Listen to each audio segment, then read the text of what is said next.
Hello, everybody, and welcome to a very special best practices webinar. I know I say that all the time, but I just feel like the bar keeps going higher and higher. We had an amazing dry run yesterday. I kept telling our panelists, please say that tomorrow. I think they can nod their head, and I did say that. So there's a lot of good content here. I want to tell you a little bit about the premise of this. Having a conversation with Transfinder CEO Antonio Civitella, looking for topics for best practices. And just with a lot of the uncertainty that's going on in the world today, he's like, I don't think you can hit the idea of cost savings and just that people have more control at their fingertips than maybe they realize, might put people at ease, might help people feel like there are things that they can be doing to become more efficient, save money, save buses, do more with less, and maximize their drivers and all of that kind of stuff. And so that's what the premise was from that conversation. And I think it's probably going to be a topic that we're going to have multiple times. But every time we do it, it's never the same thing. There's always new insights, new wisdom, new tricks of the trade. And we have a nice array of people on this panel from larger districts, smaller districts, and even the roles they have. An analyst, we have a shop foreman, we have a consultant, a bus contractor. So we have a nice array of viewpoints as well. And so it's going to be a lot of fun. We do want these to be interactive. And so if you have a question in the midst of somebody talking, please ask it. If you have it specifically for one of the panelists, just say, hey, I have a question for so-and-so. We'll ask if you want it to be open to the whole group. Please ask, let me know that as well. If you have your own insights, like, well, here's what we do. I'm going to read it. I won't read your last name. I try just to make it be like, Mary Beth said this, but I do want to get that. The goal of this is always about learning from each other and any kind of tricks of the trade that will help you make your operations more efficient and your kids' transportation safer. So, a couple housekeeping items.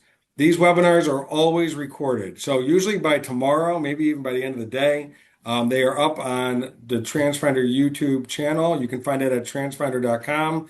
At the very top is the YouTube icon, and just click there. You can find every single webinar we've ever done. That's part one. Part two, again, as I said, we would love to have interaction from you. That's what makes this such a lively webinar, is it's having input from you. And you don't have to agree, by the way. We talk about this all the time. Not everybody, what works for one district may not work for another district. And I've never had any real cable news type fighting on air type thing ever on one of these webinars. It's always been really good, really polite, but we don't always have to agree. What works for one district may not work for another, and that's okay. Okay, so that's my housekeeping stuff. I just want to say, as an introductory, that we all know that transportation leaders across the country are facing significant challenges. They continue to grow and increase. People wanting you to deliver more with less, wanting reliable service every single day. Today's conversation, you're going to just see and hear how there is things that you can be controlling right now. It's not a theory, not just buzzwords, but you're going to hear real practical strategies. There was multiple times yesterday during our dry run where I go, oh, that's a great idea. Oh, that's a great idea. So I just want you to listen. Maybe you have a notepad next to you and jot some notes down. And again, we can find it later on our YouTube channel. Maybe you want to share it with your team or your leadership. If you hear someone talk about a tool that they have and say, well, we haven't gotten permission to get that tool, maybe this will help you get that kind of permission.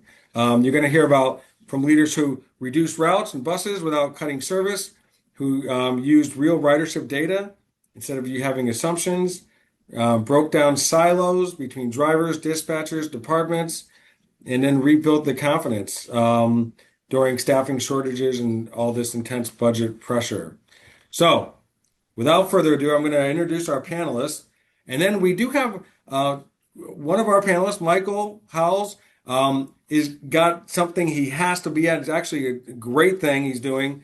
And so I'm going to get to him early on because he said so many good things and I kind of begged him to, he's like, maybe I shouldn't go on. I go, no, I really would love to have you on it. So please, even if you have to cut out, if you don't see his face anymore, he's not mad, right, Michael? You're not mad. Um, you just got some things that you have to do, and I appreciate you being able to join us for some of this. So without further ado, I'm going to start with you, Michael. We'll just go down. You see the panel, the list here. So we'll go Michael, Carissa, Pete, Amy, Rick, and Michael Schlosser. If you could just tell us a little bit about your role and your district or your company, what it is you do. I'll start with you, Michael. We'll go real quickly, and then we're going to go right to you, Mike, on some stuff. Go ahead. Awesome. Hi, thank you. Thank you so much for having me.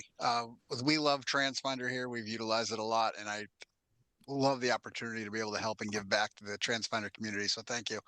My name is Michael House. I'm the Assistant Operations Director for a school bus company called Healy Bus. We're just north of Boston in the Lynn area.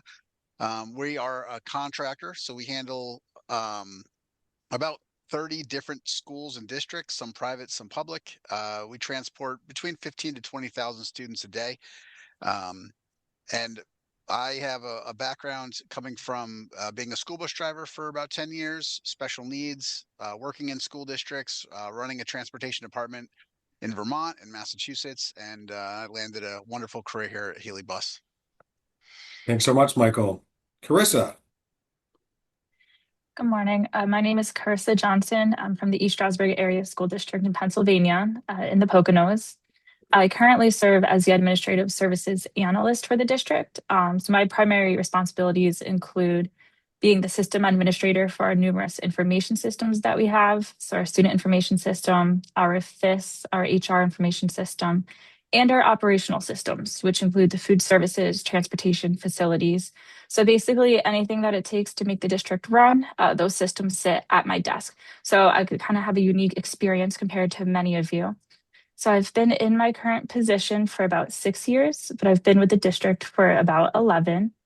And our district is responsible for transporting about 6,500 students. We have about 130 school buses and 105 full-time drivers. And then, of course, we have our substitutes. Awesome. Thank you so much, Carissa. Pete Chapitsky. Did I get it right? You got close. We'll I give just you points, Rick. Chapix. How is it? Chapixie? Japixie. Chapixie. Thanks, Rick, and good morning, everybody. I'm pleased to join you this morning. I am from Ohio, and I've been playing in the school bus game since 1980. Spent 20 years as transportation director at a couple of districts, and then I spent 12 years as the state director of transportation here in Ohio. I had an opportunity to retire and did so, and my wife told me to get a job. So I have been working as a transportation consultant for Ohio's districts since then. We have 614 districts in the state. There's about 800,000 children that ride school buses on a daily basis. Our districts are doing that with 15,000 buses. Um, that said, we've got some major stressors here, just like everybody across the country. Our legislature believes in school choice, so we transport to non-public schools, charter schools, both in and outside the district. And my role is to work with districts that can't figure out how they're supposed to do more with less. And so we're going to talk about data-driven decisions today and how to squeak a little bit of more blood out of the turnip. That's great. Thank you. Amy. Good morning. Exciting to meet all of you. My name is Amy Rosa. I work for a smaller school district in northern Indiana, close to Notre Dame, to help give reference there. I began in transportation out of the banking industry as a bank manager. I wanted to spend more time with my children. From there, bus driving, I moved into higher education, but then moved back into the school bus industry and the special ed industry.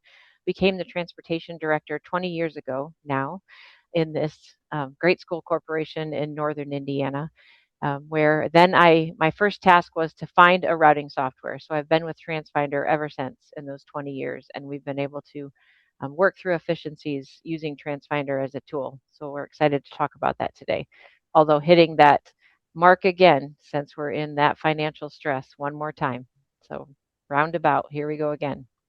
Very good, Amy. And she didn't mention this, but they're also Wani is a two-time top transportation teams winner. So always got to highlight that. Rick, welcome to Yeah. the webinar. Good morning, everybody. My name is Rick Sanderson. I have with me my right-hand man or lady, my secretary. Her name's Ricky Mumford. She digs into this service finder about as much as I do. She's got a lot of experience in it. I've been with Iron County School District in Cedar City, Utah for 28 years. I've used service finder for 12 to 15 years probably. We have 100 buses. We have 2 remote locations that we service also. We have 100 buses, probably 4,000 to 7,000 kids, somewhere in there. We do all the white fleet maintenance, lawnmowers, tractors, everything, floor scrubbers. So we have that all on our service finder. We keep track of Wow, it through that. awesome. I think you're the first person that's ever mentioned floor scrubber. Yeah. So I hear lawnmowers a lot. Floors, Yep. all right. Well, thank you, Rick and Ricky. I don't see you, but I know you're there.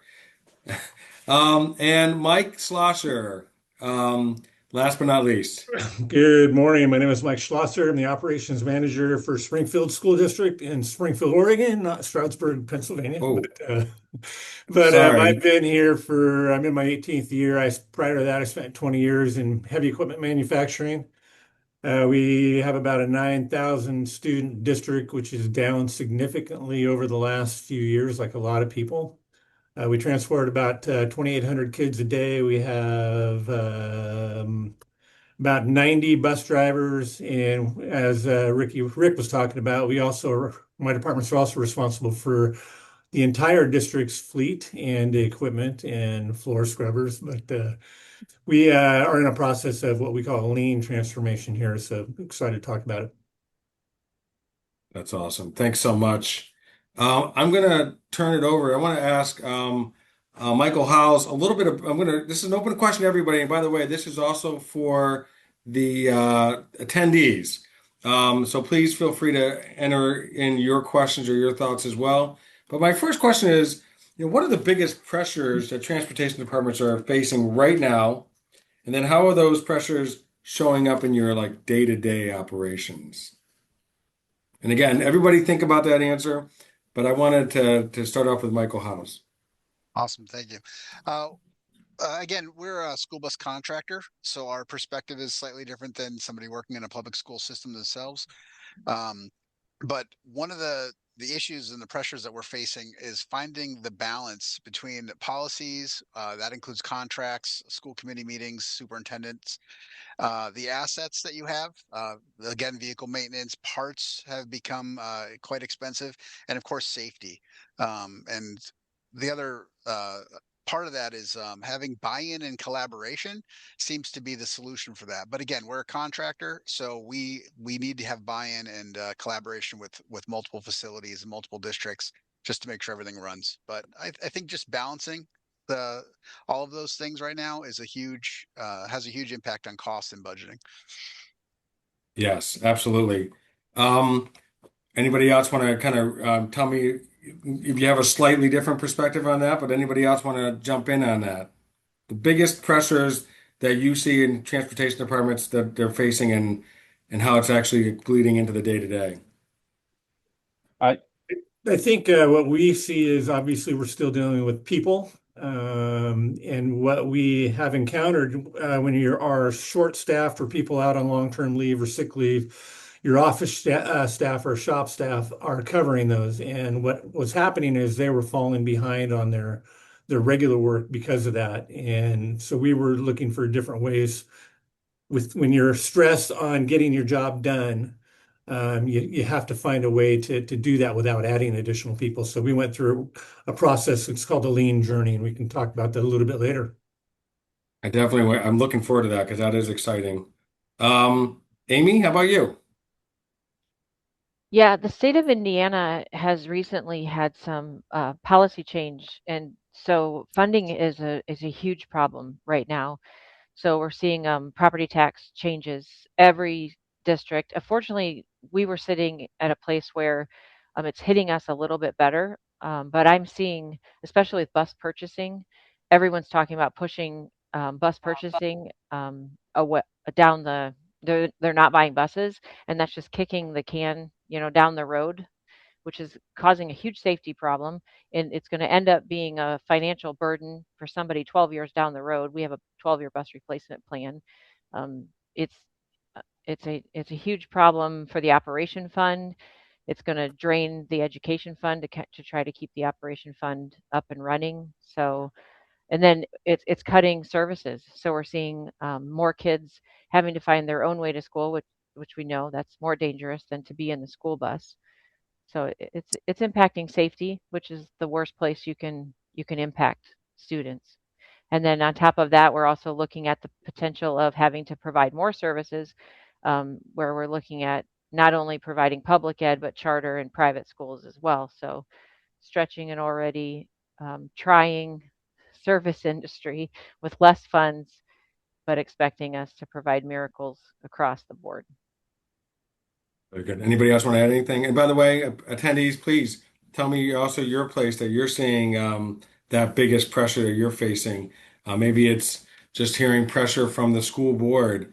They hear from parents. Maybe parents, I don't know if that happens anywhere, where parents maybe go to a school board member they know rather than going directly to the transportation department, or mandates, if there are any mandates that you have to deal with as well. So please put that in the Q&A section, not the chat section, and I'll be looking for those as well. Carissa, since you do have a unique perspective, anything you want to add to that? Yeah, we have a lot of different technologies that we use on our school bus, on our physical school buses.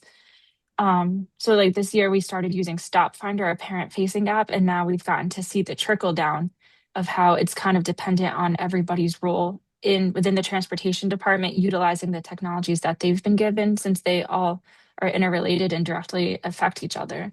So I think having the buy-in across our whole transportation staff, the utmost respect. So half of our staff may have been in their position doing things the way that they've always done it longer than I have been alive. So trying to get them to be willing to make adjustments and change to use these technologies versus, pen and paper while they're trying to manipulate a bus has been a huge change. So we're kind of, from my standpoint, navigating through our technological changes. Hey Rick, So we've already touched on a couple of things that I do want to. I'm sorry, go ahead. Who was going to say something? I wanna hook onto that because Krista mentioned buy-in and buy-in of the staff, and we've got to get the buy-in of the bus drivers. It's critical. Parents not only short circuit the system by going to the school board, but they'll go direct to the driver, and then lots of times drivers are from the same community and we'll know them and say, well, sure, I can go around the corner or I can change the time. And one of the things I've seen, because I've been doing this for a couple of years, is what used to be a bus route in many cases has turned into a customized Uber transportation service. Yeah. And when you start trying to meet everybody's demand, request, and need, and certainly their valid needs, but all of a sudden you start to lose the efficiency of your system. And at a time when we're being squeezed and we have to transport more students, more places, unfortunately, we got to get a handle on all those exceptions. And so using systems like Transfinder and Wayfinder to track, okay, who's riding, where are they riding, and then we have to get control back so that we can manage the system and survive. I want to get back to that, and I know I want to get to Um, the lean. I'm sorry, did someone say something? So I was just going to say, we try to meet with our bus drivers quite often, and we try to even just remind them too. They're the first point of contact for all of our students. Our drivers or bus aides are the first people that our students see in the morning when they board the bus. So they really do have the power to change a student's day, from the start of their smile. So if we're making things more difficult for them, they already have a tough job. So just trying to work together to see how we can best do it, even for their help to help the students. Just changing our perspective on it has been fantastic. I'm listening to a lot of parenting classes these days, and it talks about like the margin. We need margins, right? And if you're starting your day already feeling at that stress level, you've lost that margin, and you're talking about reducing that margin so that of like stress. And so when that driver comes, and you're totally right, Carissa. Like I hate to say it, but that driver may actually be the first smile that child has seen that day. I hate to say that, but that may be the case in some kids' lives. And to think about like, wow, like that they actually run out to the bus and they're happy to see that driver. I want to get to some of the things you talked about yesterday. We talked about lean and Carissa. We've already touched on a couple of things about drivers. I want to get that. I want to get back to Michael Howes for a second though, because Michael shared something yesterday I thought was very interesting from a bus contractor perspective. Um, you talked about breaking down silos, but you had a unique way to do that. And it wasn't just silos within the district, it was actually silos within the community. I'm not going to say too much more. Hopefully, that's enough to lead you to tell us about some of your unique ways to, make things better in your transportation environment that's outside of transportation. Well, yeah, of course, thinking outside the box is always helpful and having a fresh perspective. Carissa nailed it. We have, I don't want to say an aging industry, but it is very pen and paper. And helping people learn these technologies takes a little bit of time. But thinking long term, which is also something Amy pointed on, which I find fascinating. If you can make your bus stops more efficient, right? Larger group stops, less Ubering of the students, which we also run into with our drivers, which I do want to point out also is a balancing act of liability, because I'll tell you, one loss and all your profits are out the window. And I don't want to touch too and be too negative about that. But so in the past, I have reached out to local law enforcement, the DPW. We've spoken to them about the city engineers and said, hey, let's put a couple sidewalks here. Let's increase the safety. Let's do a nice little PR campaign, get some news reporters out here, show them that we're trying to increase student safety. Finding the motivation of each department is important. Some people it's money, some people it's public relations, etc. And when all is said and done, you can then expand your ridership areas, your pathing, and do larger group stops, and the students will be safer. And that land could have just been a little bit of grass. And again, it is dependent from town to town as to how that can happen.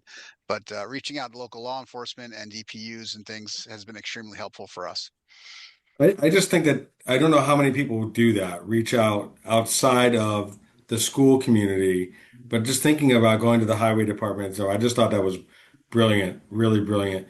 You also said something else, and I want to make sure we get to it before you go.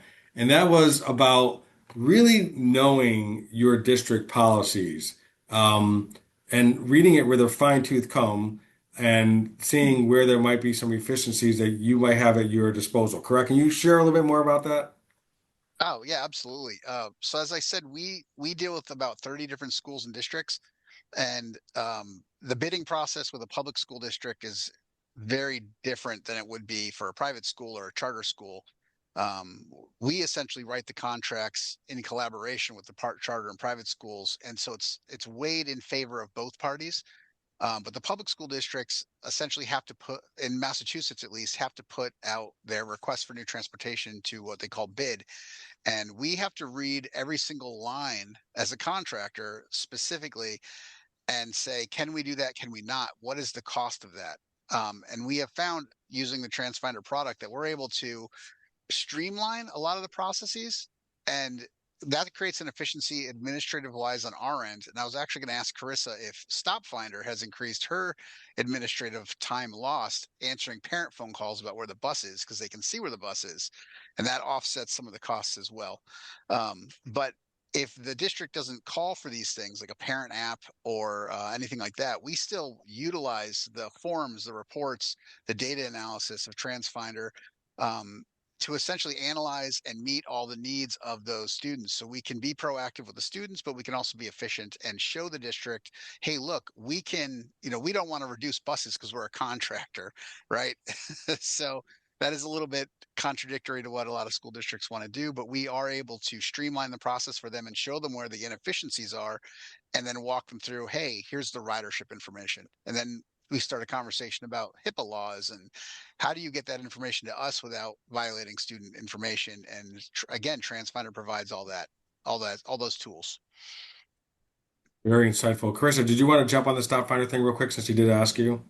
Yeah, so we just started using StopFinder this year, and that was one of the first things we noticed is our amount of calls that were going to our transportation department has dramatically decreased.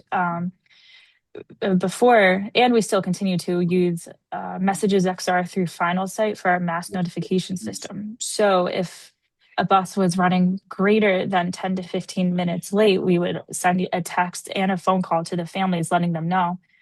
And now those calls would only go to whoever we had as a primary contact within Sapphire. So now having Stop Finder, it's great because if a parent's going on vacation and now the aunt is covering the bus run, parent can just share the schedule with the aunt. And now the aunt also has access to when when the bus is coming, how close they are that the student boarded the bus. So it's definitely decreased our calls and the amount of people that can receive notification to the bus. That's been amazing. Additionally, within our No, district, no. we started a call queue. So before we just had one phone number who went to one person for a transportation team, but now we have a call queue. So now when someone from the public calls that queue, it will ring all of the secretaries and dispatchers and director within the transportation department. Or if no one can answer, it'll put them in a queue. You're the third person, please hold. So having those two things combined, we've definitely increased the communication between the public and our transportation department. Outstanding. Michael, I know you got to go soon, so I'm going to give you the parting word before you head out. And I just want to again thank you for making time to make this work for you. I really appreciate you doing that. I was hopeful we'd be able to work something out, and it was really a pleasure meeting everybody. Thank you so much. One last thing I wanted to add from a data perspective, I wear many hats here. Again, we're a private contractor, so everybody kind of does everything. We don't have uniform roles or traditional roles, I should say. Having one database to manage is way better than having multiple databases and having one place where everyone can get that data and be responsive to the parents, because they call us all the time. Um, and it does take a significant amount of time. So with that said, I am going to take my leave. Thank you so much, and Thank you have a so wonderful day. much. Appreciate it. I want to get some questions, some comments that were made, and I also want to throw out again to attendees and also to our own panelists. I want to piggyback a little bit on that creative use of like going to the highway department or police. Amy, I know you can touch on that a little bit on the crosswalk side. Maybe if you want to bring that up. So please just put it in the Q&A. Like this is what we've done, or I'd love to hear that. And also. About other things that you've been able to do to help streamline your operations. I want to read. William said, in terms of stresses that are making their way into the day-to-day operation is again doing more with less and seen as miracle makers.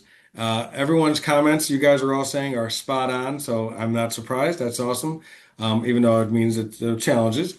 Corey says that Philadelphia School District and our biggest challenges have been efficiency in filling buses, reducing cab routes, and vendor compliance. And then William just said regarding Stop Finder, we rolled out Stop Finder to our elementary schools and saw a dramatic decrease in phone calls for that tier. So all good stuff. Before we move on, I got a couple slides I want to show you. Arnold, if you could move to the next slide. We recently conducted a poll. It's still live. It's not going to be live much longer. But if you have a QR code, and I think Arnold's going to put it in the Q&A area as well. You could still take it, but we're probably going to close it tomorrow.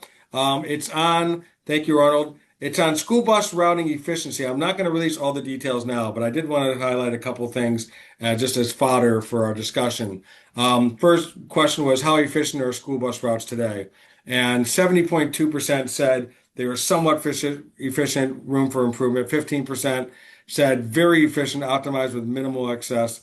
8.3% said somewhat inefficient, and 6% said neutral, which tells you you're not really sure. So I'm sure that makes Pete go, well, I can help you with that. Am I right, Pete? Yeah, Rick, I mean, you're right, spot on there. And Corey mentioned the big question that I hear over and over and over again is how do we fill the buses? And there's other folks, some of the other panelists on here will tell you about all the great things to keep the operation running and smooth. But Transfinder has got some awesome tools built in to help you do pre-routing and planning.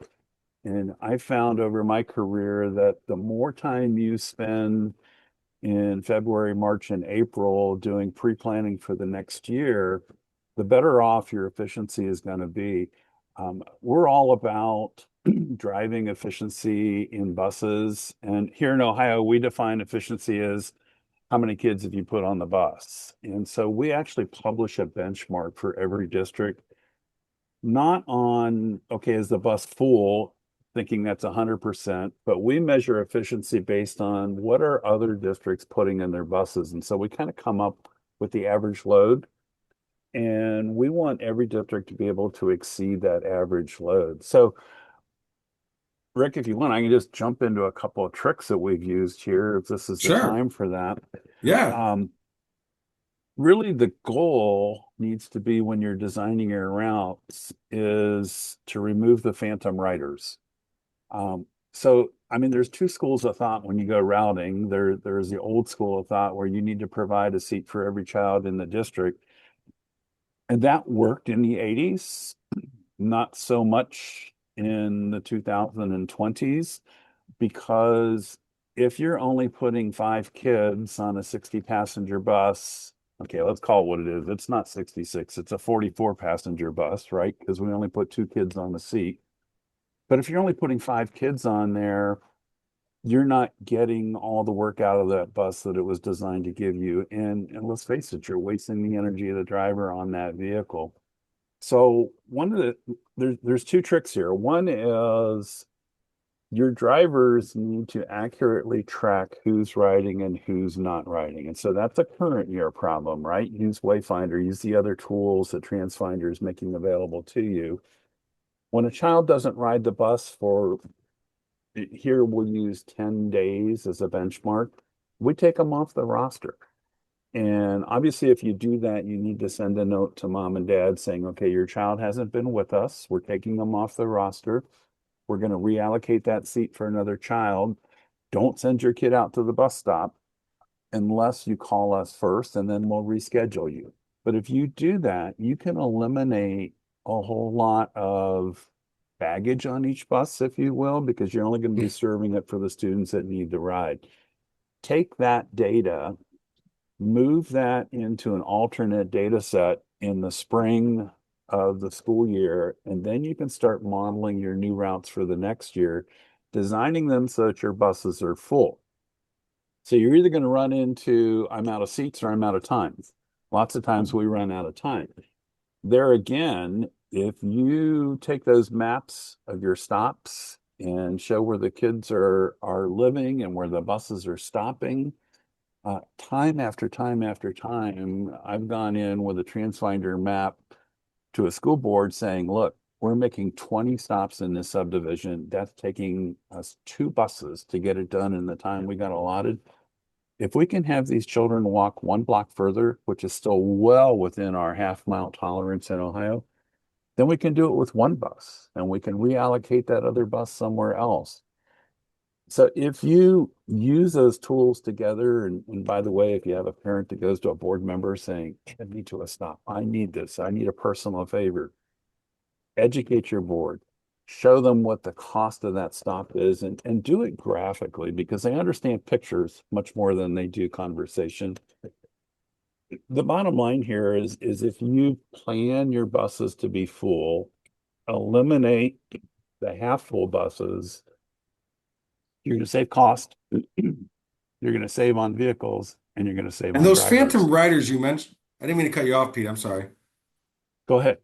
Those phantom riders come because they were Charlie took the bus 3 years ago or something, right? It's just it's not going back to that one slide about, oh, we haven't gotten to how often do you, my next slide is going to talk about how often do you review your routes. So that could be one where you just haven't reviewed your routes. You know, in my first school district in 1980, we wrote the routes once and they were good for a decade. And we never thought about changing them because that's a driver's problem. They'll manage it, right? We can't afford to do that now. We have to manage routes on a weekly, if not daily basis. Very Yeah, good. Very and good. in Indiana, Rick, I noticed or I mentioned that, just recently this year we were hit with that funding cut. We didn't have the affordability of time to wait to next school year. So we had to use Transfinder this school year to find those efficiencies. And I had to make the decision to cut a route post spring break. So Wow. we didn't want to do it, but we had to send the notices out and say, hey, we're making adjustments over spring break. You'll have a new bus route post spring break. You'll see adjustments, and the school was willing to work with us, and we basically had a new first day of school, and all hands on deck. New cards went Wow. out, new bus numbers were written on the hands, and students had a new bus after Wow. spring break. But I Well, mean, that saved us money between now and the end of the year, and we'll have another savings because it looks like numbers for next year that will hold. But sometimes we have to make those hard decisions because the job can't just be one time a year anymore. It has to be daily. well, that's a good segue for my next slide, but that's a bold move, and I'll say this, and I use bold in a positive way. Um, it also, I mean, just to pat ourselves on the back, it sounds like you trust the technology, you trust the company behind you here. So oh, I'm sorry, can you go back a slide? Okay, thank you. Don't get to my quotes yet. And then how often are routes reviewed? This is again from the poll. 61.9% said multiple times a year. I think that's a good answer, right? I guess that's a good answer. 26.2% said once a year before school starts. 8.3% said only when major issues arise, and 3.6% said rarely or never. So that tells you right there that, and maybe there are some areas where it's a rural area and maybe there's very little change going on, but that says a lot. That's where those phantom, no, you don't want phantom drivers. That would be bad. But phantom riders come in. All right, next slide, real quickly. I had to share a couple quick quotes. The first one's my favorite. I read this yesterday. I shared it with the entire company yesterday because it is a little self-serving. I'm sorry, but our routes look like someone threw a bowl of spaghetti on a map. And Transfinder tools, we resolved this. I thought that was pretty funny. And then standing still, Pete, you might like this one for your PowerPoints, but standing still would have cost us buses. We no longer have drivers for. Oops, I need an R in there. All right. Next slide so we can get off that typo there. I'm going to go to Rick Sanderson because we haven't gotten into the garage yet, but the pictures all had a bus on there. So I got to go to you, Rick. Tell me about what districts can do to be saving money that's before the buses are even rolling out on these routes. Tell me what you do. Well, going back to your first question, the burden is the cost of parts anymore, cost of fuel, being efficient on the routes. Pete and Mike both brought up good points of the drivers buying into the route finder, making sure that there's no courtesy stops, that kind of stuff. Going back to service finder, parts wise, I use the dashboard to and created thematics on it to where I can go and see what I'm out of parts, see a cost of it. We usually have to get bids for parts, and I'll go get those 3 bids and put them on there and put them with the parts on the grid itself. So I can always refer back to it as far as costs go, stuff like that. Yeah. That's great. That's great. It kind of keeps all that up front though, right? In Yeah. your,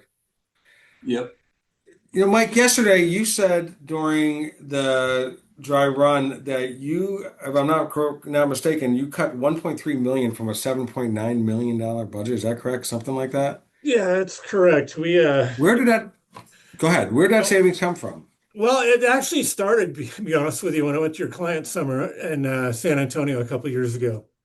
And sitting through all those modules, you kind of see everything that we've owned for the 18 years I've been here. And um, we have like a lot of, there's declining enrollment going across, birth rates are way down. And so we were starting to see our enrollment drop significantly. And then I was coming back here, and then I was kind of going, okay, we're seeing decline in enrollment, and yet our transportation still says we're transporting 3,000 kids. And I'm seeing our load counts. We've had Wayfinder for ever since it came out, and we've had actually our card it used to be ZPass Plus through Zonar since 2016. So we've been utilizing these forever. But it's funny, our drivers were writing down 75 kids on a route and stuff like that. And so as we went to our own tablet with the Wayfinder, and kind of made that mandatory student registration, having them register for, I think Pete talked about it yesterday too, having students register in advance rather than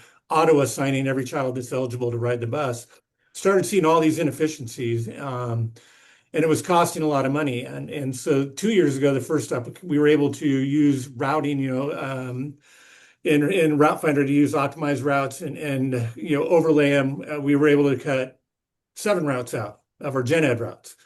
Then last year we were able to cut another 6 out. And so, looking at districts, Greater Albany here in Oregon is similar size to us, and we're down to 22 gen ed routes, and they still have 45 gen ed routes for the same number of kids, basically same size community. And so we started looking at that, and then, an FTE, obviously you take that FTE cost, we were struggling trying to replace drivers, and what we caught right off the bat was looking for ways to improve and efficiencies were using the routing tools to consolidate. So it allowed us to obviously cut costs there. The other things we did when we got back, we started looking at some lean fundamentals, which lean is a terminology that comes really heavy in manufacturing. I think you'd mentioned GE. Toyota is really the one that's perfected it in the world. And basically, what we did is we stopped going with flow charts, which shows you how to do things, and went to what we call a value stream map. So we had everybody, we broke off into teams and said, okay, we want to start identifying things that don't add value. So if for us, your kids' parents aren't willing to pay for it, then that doesn't add value. And that went all the way from the shop through the routing department, through our, we actually do our own billing and payroll here. And so we literally we created this tree of opportunities. So whenever you had a deal that you thought needed to be fixed, we threw it up on this tree. And so that's how it all started for us. And then it really, we read the book Lean Thinking together as groups, and we started meeting every 2 weeks and creating projects. And then it led into the shop. One of the things, prime fundamentals is we fuel. Our drivers were fueling themselves during the day, and we have a swing shift. And so we started, we actually have a time clock system called Bike Curve that's linked with Route Finder Plus. And so we found that we were spending about 1,200 hours a month in fueling. And then I started running the fuel extracts from our systems and found that we were filling up 2, 3, 4, 5 gallons at a time. So drivers just coming in every day, fueling twice a day.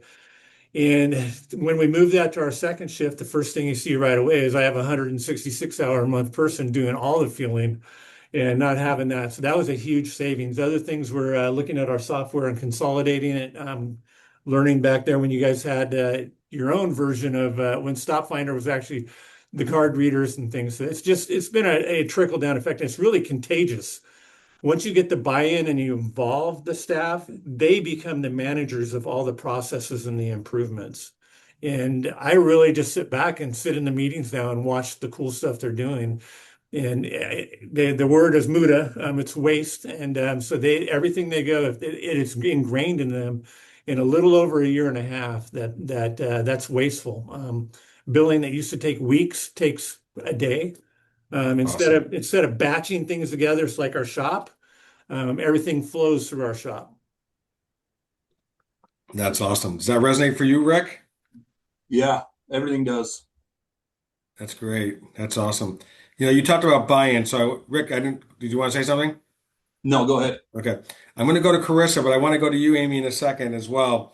You used the word buy-in. So I wanted to kind of go back to you, Carissa. You said some pretty neat things yesterday about Wayfinder, Stop Finder, but you talked about dispatcher. You talked about all these different components here, and dispatchers, drivers, um, things being interconnected, and what happens when that chain either breaks or is strengthened. Can you talk a little bit about that, and also how you got Yeah. that buy-in? I really thought this was cool. Yeah, I just thought a little bit of a few more things too from our dry run yesterday, but our buy-in really goes all the way from administration and the central administration where I'm at here to our buildings, to our drivers, to the whole transportation team. I had briefly mentioned that this year we started utilizing Stop Finder. For a Stop Finder to work successfully, we have to have Wayfinder working. So that was a big transition for our drivers too. So putting these tablets, I have one somewhere here that I keep, but by putting these tablets on our school buses where our drivers now have our GPS turn by turn navigation. In the beginning, they didn't want it. They would say things, we don't need it. We don't need tablet. I do just fine. I know my students. I know my route. Well, that's great because you are a driver that drives your route every day. We have had up to in a single day 40 drivers call out. So if we have 100 and some full-time drivers and we have 40 call out, so we're having all these subs come in who either don't know your routes or we have a driver by your side who's picking up your route. So to get their buy-in with the Wayfinder system, we started showing them a roadmap of the project that we wanted to do before we started the work. So we brought all of our drivers into an auditorium in one of our buildings. We explained to them what the program was, the benefit that we saw that would help them, and kind of like did like a little rah, like, yeah, this is going to be great. You can help your driver. It's going to be easier for you. Um, Now, Wayfinder is only going to work if dispatchers who handle our routing route properly. You know, if our routes aren't put together properly, Wayfinder is not going to work. If we have a program that's not working, our drivers are not going to use it. Um, Now, those systems will not only work, but some factors that we use are dependent on if a student is swiping their student ID badges when they get on the bus using the DPass system. So when the students swipe their badges on the bus, it will notify the driver on the Wayfinder app, you know, if that student belongs on that bus or if it's a student who's riding that bus that day but doesn't necessarily belong. I mean, that's helpful, especially our first week of school when we have kindergartners who get off at the wrong stop and we have a parent calling wanting to know where Johnny is. We can now look in the system for the GPS coordinates to find out the student, you know, where the student got off, and we can find the student. That's only successful if our school buildings follow the policy of making sure students have their IDs on them.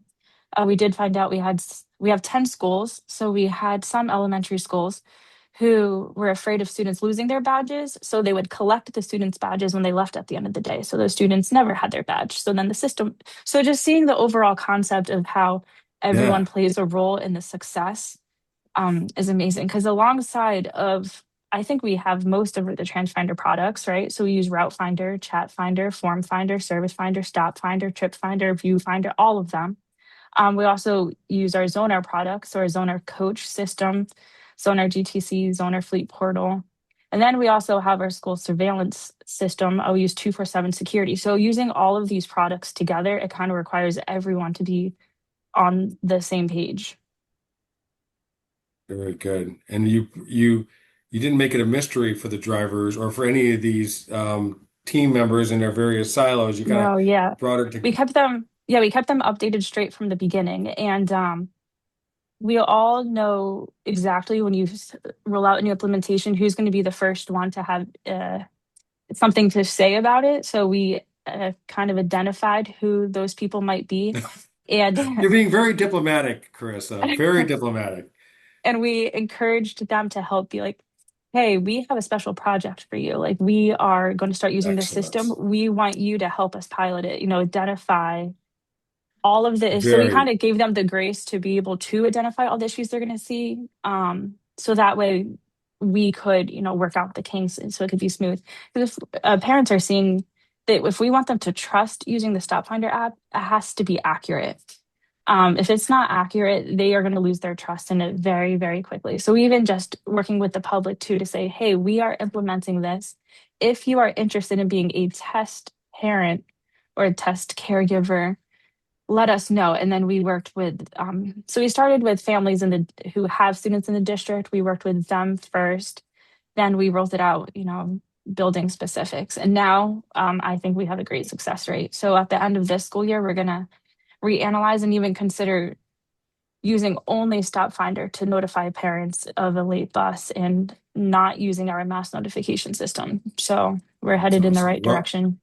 you know, I don't think I've really said this before. Maybe I have. We were we were a little slow in getting into the parent app because Tony felt like you have to get it right. You can't be wrong. Mhm. Like you have to get it right. And so so we would endorse other people and we like our thing is routing and this is our, you know, but eventually it became very clear that we had to do it because more and more districts are like, we just want one partner. We want one partner. We don't want to have this part for this and this part for this. We really want And so then, but when Tony rolled it out, it was like Tony, our CEO, Tony Civitella, it had to be like you just said, Chris, it had to be right. And that's where the wayfinder piece too. A driver forgets to turn on his tablet, and that kind of stuff. You can't, then it's not going to be Yeah. accurate. And then Um, I also additionally wanted to say to assist with making sure drivers are using the Wayfinder app, we utilize the navigation audit by trip report inside of Transfinder. So I run that every Monday for a look back on the week before. And I share it with my director of transportation and her supervisor. And then they're able to see, how many drivers 100% did use Wayfinder to route their trips. How many didn't? Why didn't they? Are they having issues logging in? Is it not working? Are the routes not right? Do they not understand the importance? So oh, we've kind of been able to use that report to kind of enhance training. you get train. That's good. You gave me another. I'm getting beautiful segues here. I know you guys like also. Rick's going to need some help. We're going to give him some really good segues. That's a perfect segue for Amy because Amy, you talked yesterday. I love this expression. Was it? Oh my goodness. There is planned versus real. We say planned versus actual. She had planned versus reality, which I really like that. What do you mean by that? And then you talked about a couple other things I want to highlight. About changes to alternative site policies and no bus zones and how that affects route efficiency. I want to make sure you got to some of that because that was really, really gold. That was gold right there. Yeah, I think that discussion we talked about started with policy. I mean, we played into that a little bit with being asked to do more with less. We did address that here in this district. We were asked to do alternative sites with students going, to grandma's and home, alternative days. We did ask for a policy change, so that helped us to be more efficient. We weren't saving seats on two different buses all 5 days of the week. So we asked for a 5 day consistent schedule. So that did help. There was some pushback there, but as you said, get in front of the board and explain to them the dollar that I think Pete mentioned that, show them how the dollar attaches to that policy. So that did help. Yeah, we call those Uber buses, we call that Hoosier hospitality here in the state of Indiana, where we find out that the reality versus the planned is that we're making those extra stops. And it was mentioned here too, time is an issue for us because if we have a bus coming in with empty seats, it's because we've hit that hour mark and our bus routes are too long. So that's where those extra bus stops play into that because we do have a big rural district here and we often can't fill the bus because of time. But where Transfinder came into play for us was our country buses were coming in empty, but we were realizing that we could start to make those in town stops and fill the bus and still keep that route under an hour without having our country kids ride the bus too long. So Transfinder was instrumental in efficiencies to the point where there are times, and also with the parent calls reduction. And we were able to do that just with data integration with our student information system. We weren't able to afford Wayfinder, not to not sell Wayfinder, because that's definitely next on my to-do list, but just integrating with student information and letting Transfinder talk back to student information and allowing the parents to get their routing information through student information. They can get their um, route plans there. So that reduced our student phone calls and parent phone calls as well. They were able to log into their um, student information system even up to the last day before school um, started to get the newest information for times. And our call volume went down significantly. So data integration is a lot of work, but it's definitely saves us so much time to the point where you wonder what you did before, how you Yeah. survived before integration. Mike, you're the one that sent me the pictures of all your dashboards all over the place, right? Was it you? Yeah, we when Client Summit didn't happen this year, and with all the savings that when we kind of like Carissa, we have Zonar, we have 24/7 security, and we have all your Outfinder stuff. We also have Bike Curve too, which is a links to our our routing software. But We had Ree come out for training on site for 3 days. And then what we've done is he created dashboards in our shop. So each one of our bays has a dashboard up there rather than them opening their computer and going through paperwork and stuff. So they can see live in real time as the work orders fly through there in their priorities. So like we talked about earlier, the importance of flow rather than people just bringing stuff and stall building or stall repairs. So it's been really cool. It's seen our Well, work orders drop in half in a matter of about a month and a half. that's great. Well, it's just when you said data, and I'm like, and then I thought Mike sent me this picture of all these data, of all these dashboards, and I'm like, and Tony, our CEO, loves dashboards. If you came to our office, you'll see them all over the place. Um, I have a couple slides at the end, but I want to have each of you have like what's one takeaway.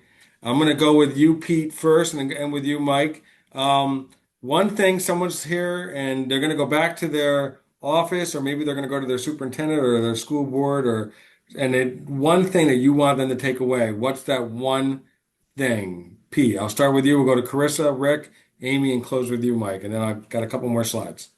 You will survive or drown in this business based on your ability to trust the data, collect the data, and manage the data. Um, so you need somebody that understands the operation, but you also need to give them the tools to manage the data that's coming in with that. Both Mike and Carissa have indicated they're not using just one part of Transfinder's suite, they're using multiple parts. I can think of districts I've worked with that complained about all the calls coming into transportation, where all they had to do was turn on Viewfinder and let that be the third arm that reaches out. Now all of a sudden your school building secretaries are part of the transportation team. Very Same thing in good. the garage. I've talked to districts, and one of the first questions I'll ask them is, "What? How much are you spending per year to keep a bus on the road?" And they just kind of look at you, and there's this dead silence. And I said, maybe you should track how much labor goes into keeping a bus on the road and figure out which buses aren't cost effective anymore. It's all about the data, folks. Collect it, manage it, use whatever tools you can find, and Transfinder has got a pretty darn good suite of tools available.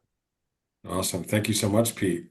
Not a paid speaker for Transfer, but thank you very much, Pete. Carissa, what's a takeaway?